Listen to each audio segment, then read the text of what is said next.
When it comes to shooting competitions, this is one of the most popular sporting rifles in America. 34-year-old Mark Malkowski owns not only the semi-automatic rifle, he owns Stag Arms, the company that makes it. You sell about how many guns per month? We sell about 6,000 rifles per month.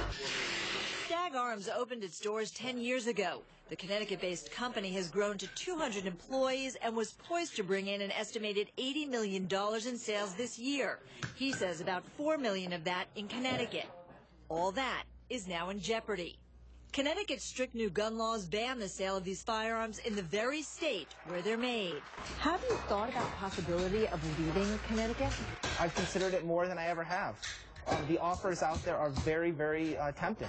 They're offering everything from building you a factory, helping you recoup moving costs, tax incentives, tax abatements. Our industry here is a $1.75 billion industry just in Connecticut. There's a huge economic impact. Steve Sinetti heads the National Shooting Sports Foundation, which is based in Newtown, not far from Sandy Hook Elementary School.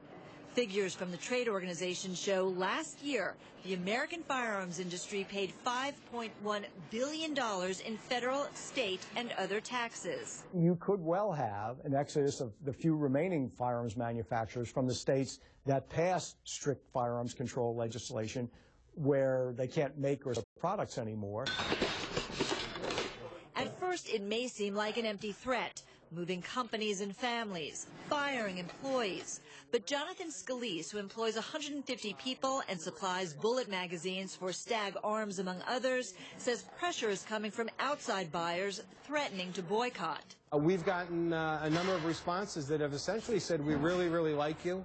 We like your company. We like your product. We like what you do.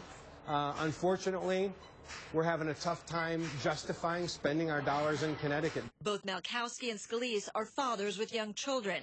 They say their hearts broke during Sandy Hook, but the new laws could have unintended consequences. There's a very, very strong likelihood that it's going to be decimated by the actions that the legislature has taken. And the shame of it is, the real shame of it all, is we're no safer. Deborah Fayrick, CNN, New Britain.